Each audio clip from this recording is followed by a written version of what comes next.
You got. I'll send you a TikTok I saw, the one that gave me the confidence. I'll tell you another societal pressure. I'll tell you. I have one gender in my house. I have yes. I have yes. I have 3 girls now. And man, you guys still roll with the oldies. Do you know the number of questions I get about having a boy? As in, I guys, in 2024. Like really, like I have popped 3 kids. But, congratulations. I know, but like no, let me tell you. After the congratulations, you kept these human beings alive. No, what? It has been 6 months since I have delivered a child, but man, immediately somebody asked. Yes, somebody asked, "Is it a girl or boy?" And I'm like, "It's a girl." So we're doing it again. I'm like, "Yeah, what are we doing again?" You have to try for a boy, and I'm like, "Hey, you guys." No, it's not even needs to stop. That is the societal pressure that I didn't know existed.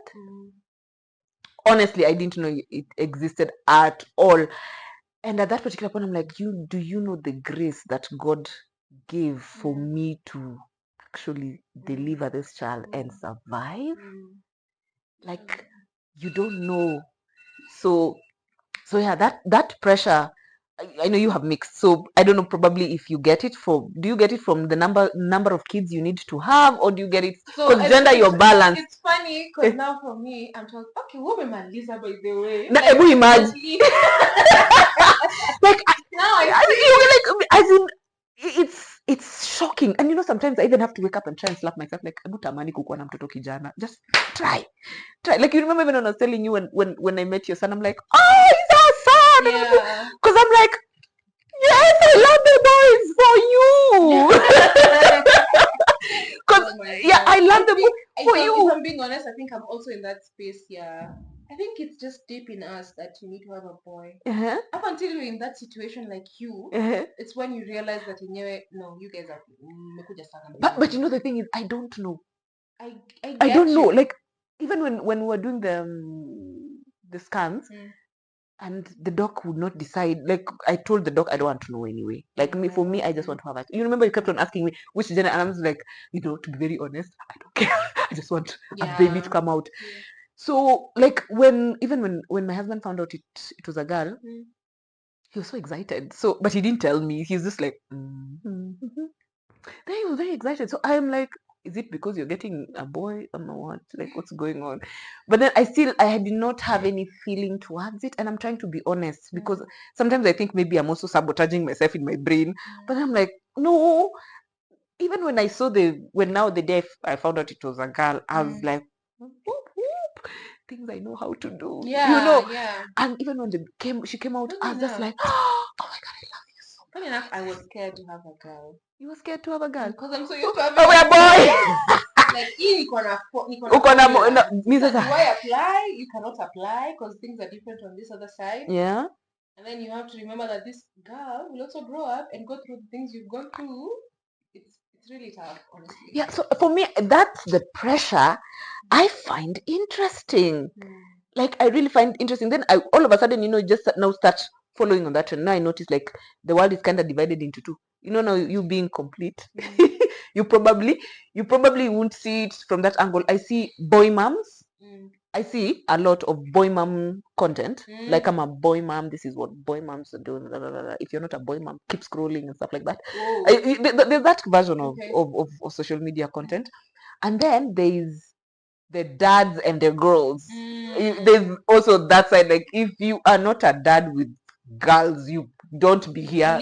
Leave. Let's tell you the shit we are going through. We reject you. So I'm seeing there's a lot of dad girl content, and I like that you have the moms affirming the boys, and then you're having the dads affirming the girls kind of content. But now when you're a mom in between this, probably you have only boys. Because there's also that way.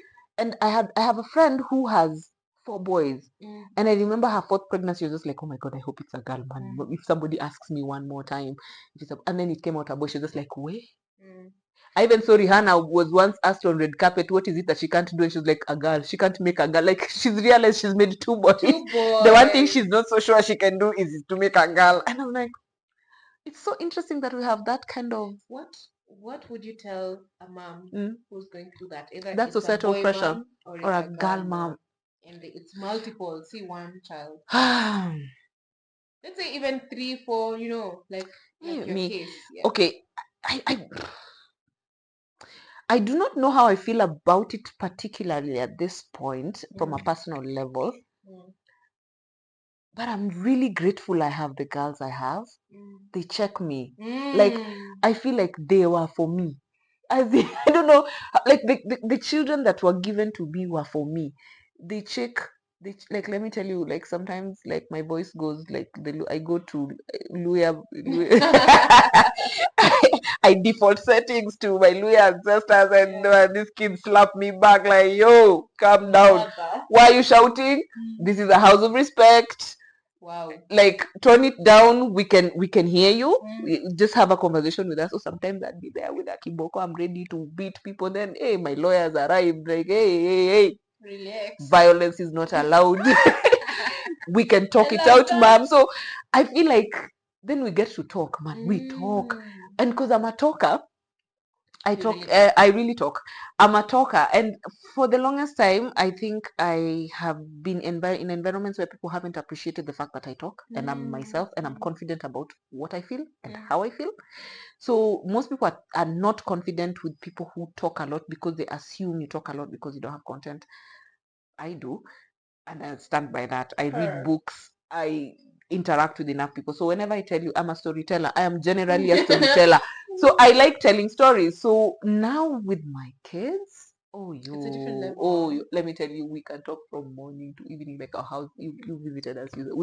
It's full on conversation about everything and anything. I am so fulfilled in ways that, because I didn't grow up with sisters, so I feel like I've been given sisters, and now I have healing your inner child. Yes, that's the thing. Wow. Yes, and then, as I told you, a lot of women have done me dirty with growing up. I've had weird relationship with women. Like, it's been hard for me to get good friends and genuine friends, but now it's in-house. So I have them. Like, we bond over shit. Like, let me tell you, we gossip their dad, we gossip the neighbors, we we gossip the teachers. I have tea on everybody, and I've taught my children how to get tea. They observe. They're observers. They're like, that one did that, and then they're like, can't wait to tell me. And they are observant. Yes. So when they get home, like, it's bags down, mom, let me tell you this and this and this and this and this and this. So I love that we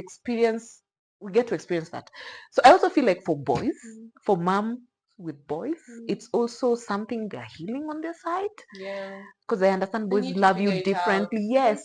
Yeah. So I think take your time to understand what you've been given and enjoy it and have it for a moment. Because why are you desiring the other gender? What will you do with it?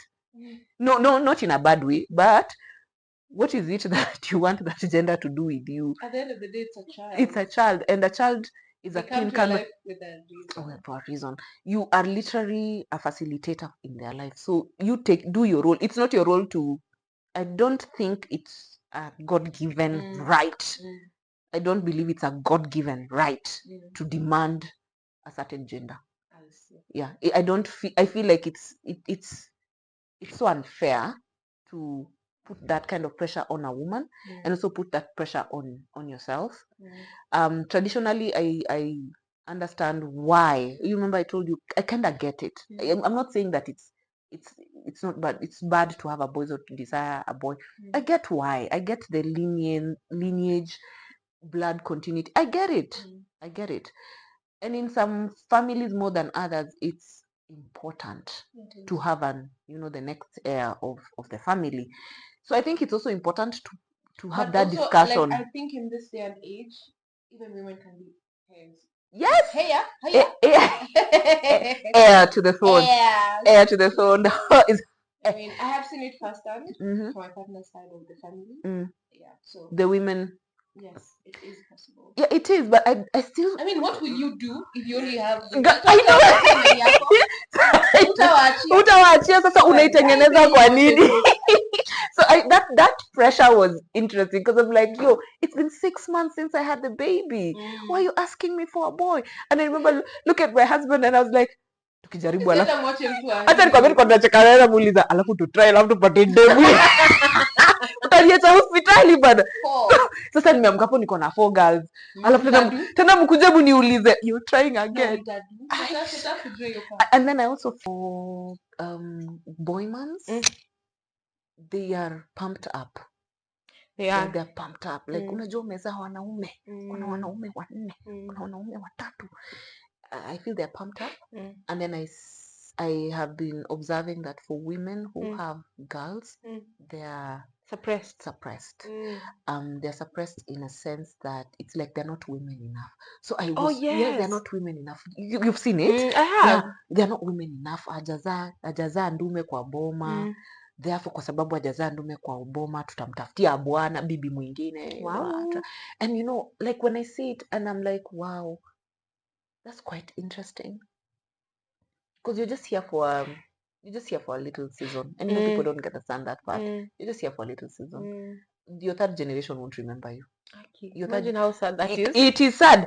I have an ID I got in one of my books. I picked it in the village. I have an ID for one of my grandfathers. Oh wow. Yes, from 1923. Hey. Yes, an ID. Hey. And my kids stumbled upon it and they were like, "Mommy, who's this?" And I was like, "That's Kuka." Like, which Kuka is that? And I was like, "Oh shoot, it's not your Kuka, it's my Kuka." Oh. Like it's my grand. And I couldn't. I was trying to explain, but I'm like, what? Because my father passed away, my grandfather passed away, so they've never had that opportunity to pass it down. So and all that. They have they will never know who. Like umeisha. So you just left people yeah, who and it continues. And you see when people who know you they also gone. Like you are gone. You're gone. Oh my god. So I found it interesting that women who have girls are being suppressed and women who have boys are being pumped up. And I've talked to women of different generations above me, and there's one who told me in my face, like she saw it coming. I think she saw it coming. She just saw it coming because she has 5 kids. It's a mom to a friend of mine, and she pulled me aside when I was expecting. I didn't know the gender then, but she just told me to my face. I don't know. You know, there are women who can tell. She told me, "Listen, mommy, I want to tell you something important. Girls are very important, equally to boys.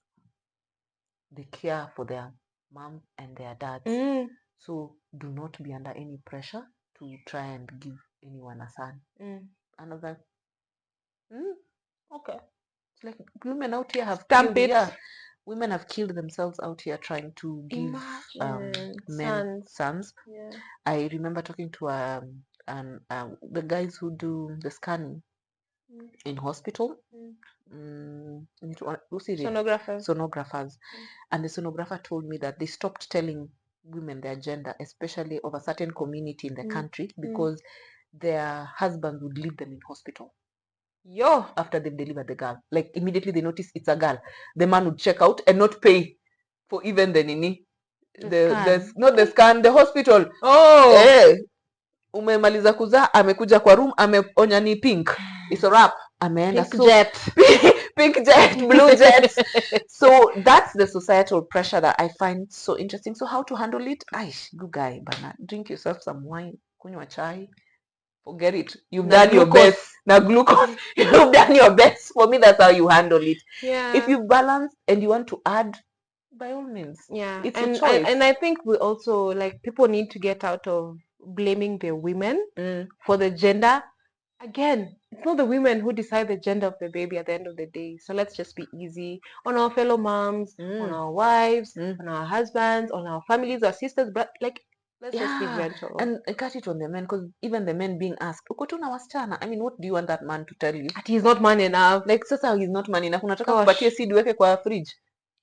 And then you know the strangest thing is, the society is so weird. Have kids, not have kids. Okay, you choose it. Have kids. Then try to have kids. Boys, yeah. Then you try to have kids. You can't have kids. Like, you end up let's be more graceful to people. So imagine somebody has carried a pregnancy for 9 months, they've delivered, and you know that's life and death situation. Then you're out here like gender. It's a girl. Gender. It's not a boy. Anyway, guys. Anyway, so